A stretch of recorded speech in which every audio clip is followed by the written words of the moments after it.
अस्सलाम वालेकुम, आप देख रहे हैं तवारे पाकिस्तान का यूट्यूब चैनल और हम लेकर आए हैं आपके लिए गुज़िश्ता 24 घंटों की अहम डेवलपमेंट, यानी कि पूरी दुनिया में 24 घंटों के दौरान क्या हुआ है।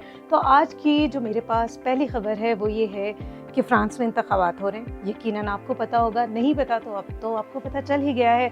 फ्रांस के जो इंतखाबात हो रहे हैं उसमें आज ये दूसरे मरहले के इंतखाबात हैं, शाम 6 बजे ख़त्म हो जाएंगे और पाकिस्तान से फ्रांस के टाइम का जो डिफरेंस है वो 3 घंटे का है। तो आप सोच लीजिए कि कितनी देर अभी बाकी है इंतखाबात को ख़त्म होने में। अभी तक जो कैमरॉन मैक्रोन है, जो इस वक्त फ्रांस के प्रेसिडेंट है, उनकी जमात तीसरे नंबर पर मौजूद है और जो दाएं जानिब की एक जमात है वो दूसरे नंबर पर है। लेकिन नताइज क्या आते हैं इसका इंतज़ार रहेगा, अभी तो पोलिंग का टाइम भी बाकी है।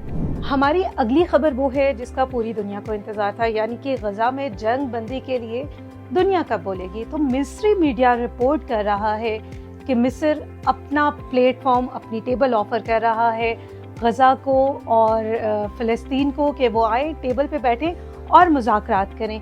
इस खबर में और भी कुछ तफसील है। इसके मुताबिक हमास की जानिब से भी ये कहा गया है कि वो इस तजवीज़ पर कि जंग बंदी को ख़त्म किया जाए बातचीत करने के लिए तैयार हैं और अगले 16 दिनों के अंदर हमें कुछ अच्छी डेवलपमेंट नज़र आएगी। तो यकीनन आपकी भी यही दुआ होगी, मेरी भी यही दुआ है कि जल्द अज जल्द गज़ा में जंग बंदी हो। दुनिया की बड़ी बड़ी खबरों की तो हम बात कर चुके हैं, चले जी पाकिस्तान की खबरों की तरफ रुख करते हैं। पाकिस्तान की आज सबसे बड़ी खबर ये थी कि वज़ीर आज़म अचानक छुट्टी वाले दिन कराची पहुंच गए हैं। क्या मामला थे? कुछ मैरीटाइम्स अफेयर से रिलेटेड मामला हैं जिनके ऊपर वो डिस्कशन कर रहे हैं और कुछ कराची की सिक्योरिटी के मसाइल। इसके बाद जी आज ही पाकिस्तान में एक और डेवलपमेंट हुई है।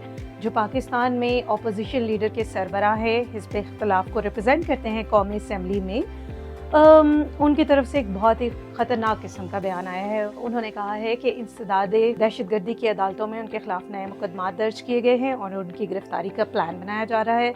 उन्होंने हुकूमत के ऊपर ये भी इल्ज़ाम लगाया है कि हुकूमत गुज़िश्ता कई हफ्तों से PTI के खिलाफ बहुत सारी कानूनी कार्रवाई कर रही है।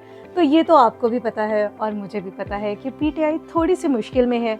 देखते हैं जी इन मुश्किलात का कब खात्मा होता है और पाकिस्तान तहरीक इंसाफ अपनी पोजीशन बनाने में कामयाब होती है या नहीं होती। लेकिन टिल दैट टाइम हम सोचते हैं कि आगे और क्या हो सकता है।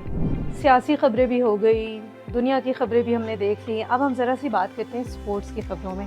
तो क्या आपको लगता है कि जो चैम्पियन ट्रॉफी पाकिस्तान में होने वाली है, जिसमें 26 ममालिक की टीम्स का कहा जा रहा है कि वो पाकिस्तान आएंगी, क्या भारत की टीम भी पाकिस्तान आ सकती है?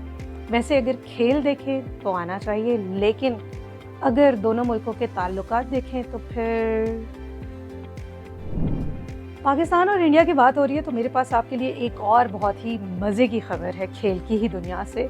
पाकिस्तान के खिलाड़ी हैं अशीफ इरफान, जो कि स्क्वाश के फाइनल में पहुंचे हैं और ये मुकाबला अमेरिका में हो रहा है।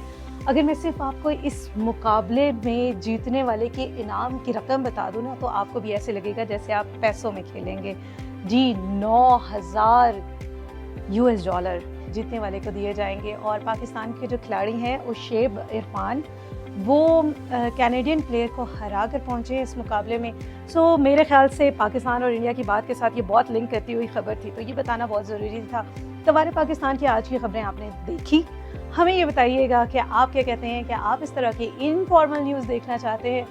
तो हमारे साथ रहिए, जुड़े रहिए, हमें लाइक कीजिए, सब्सक्राइब कीजिए और फॉलो कीजिए। Bye bye.